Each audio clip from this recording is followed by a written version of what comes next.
Well, Kelly's Court is back in session. On the docket today, electro shock and awe after a night of high school hoops gone haywire. Watch it. Was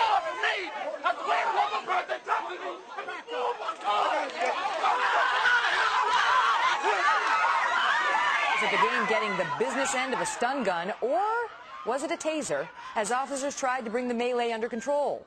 Crosstown rivals clashing on the hard court Friday night in Pennsylvania. A scuffle between two girls turned into a full-blown basket brawl, and now disorderly conduct charges coming down the pike for several students.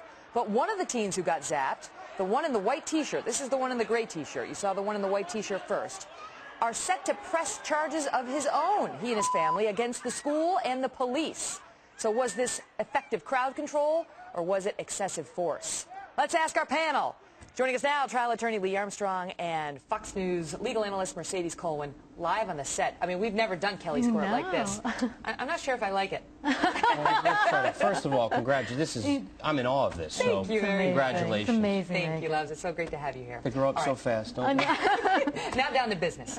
Okay, so the one who's in the white T-shirt, his name is Mario, he's 15, and his parents are ticked. Yeah. They say he was manhandled, he was either tased or stunned with a stun gun, and now they want to sue, saying the cops went way overboard here. Lee, do they have a point? No, they don't. This videotape, you know, when I first watched it, I thought maybe there's a lot going on here that we're not seeing. Having watched it a couple of times, the audacity of them to even claim that the cops did anything wrong here is incredible to me. He is being escorted out. Think about the situation. There's 1,500 kids. Right.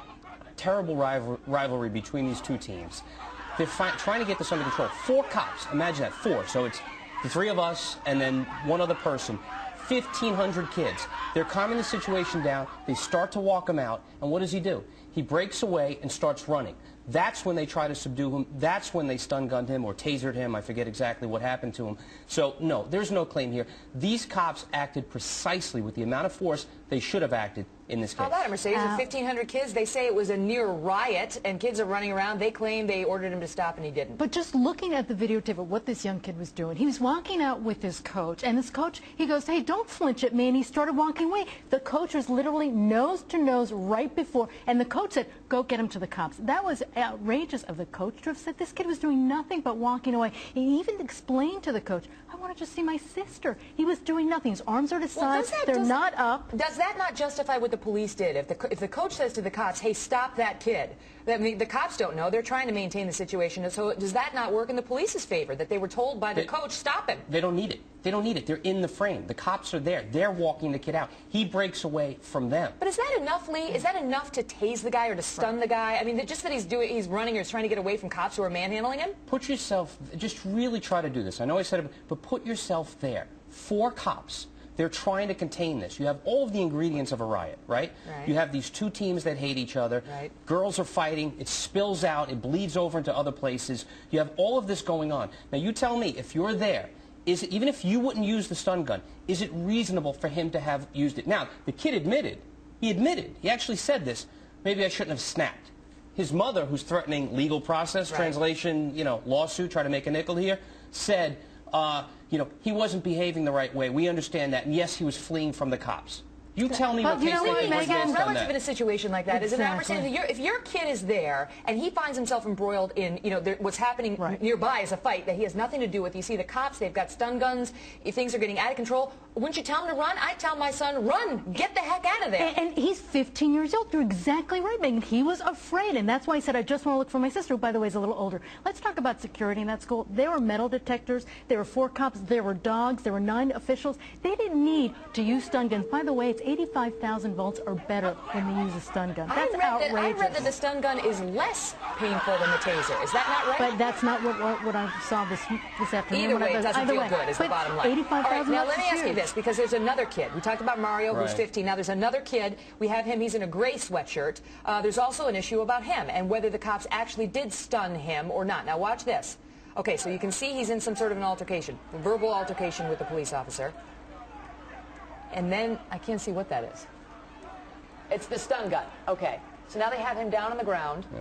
But he fights back a little, Lee. Do you see this one differently, or are the police in a better position here because he gives him a little guff? I don't even think he got stunned. It's not happening yet. You have to stay with it. If you stay with it a little longer, now you watch him get held. They take him down. They actually take him down. So keep running this while we talk. But you'll see that he gets up. The police officer puts the stun gun to him and threatens him. He has no reaction. He doesn't start to jump around. He has absolutely no impact, no effect from the stun gun. You don't see any light. You don't see anything. He'd have to show that he has marks. And the stun guns themselves, as I understand and have read it, they will indicate. They have some sort of log that will indicate whether it's used. So this is an easy thing. I have there, right there. That was it. Yeah, the fake. Yeah. But I have to take issue before when you said you tell your kid to run. That's fine.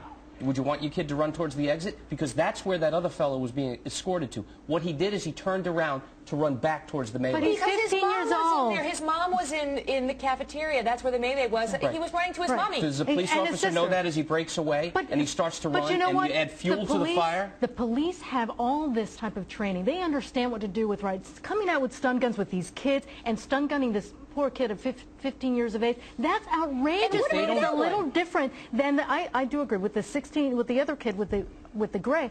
He threw off his jacket, but still, you didn't need to threaten him. He's down on the ground, the knee is to his back. He's completely subdued. Now you're going to threaten him. I'm going to stun gun you. What about that? With the fact that he was whatever happened to good old, police fashion, good old-fashioned police, I don't know, billy club threatening. Good old-fashioned. Okay, takes out, hit him, but okay, takes out the billy club. You're surrounded by 1,000 kids. They're all yelling. All right. At the police. You got a point. You tell me what you. Come on. There's That's 4 not of them. either. But you know what? The stun gun actually created more of a riot. Did you see all these kids? But then they said reportedly many cops came in with dogs and so on because they issued a call. But you don't know. Who's making this videotape? It seems to me that they're focused on the cops.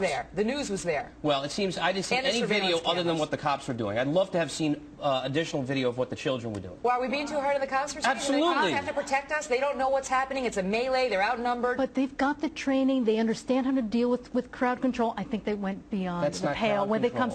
It was. Hey, you know what, Lee? Did you see what happened when they started stunning that kid? Then the riot really began. Then the kids were screaming, pushing each other. That's what happened after they stunned that poor kid with the white shirt. They don't do it. Outrageous. People could get killed. People get seriously hurt. How many people got seriously hurt? There are metal detectors here. There are no weapons. But I just want to say for the record that if Yates is watching, my 4-month-old, you run to mommy. Run to mommy, you good boy. All right, Lee and Mercedes, thank you so much. One final word for our viewers. What the police did to this one kid, particularly the one in the white, may seem like an overreaction. But police do not have the luxury of our 20/20 hindsight. They have to make judgment calls in a split second. Clearly, they judged wrongly since this kid in the white was not causing trouble. But is that grounds for a lawsuit? For criminal charges, as the parents are now suggesting? Absolutely not.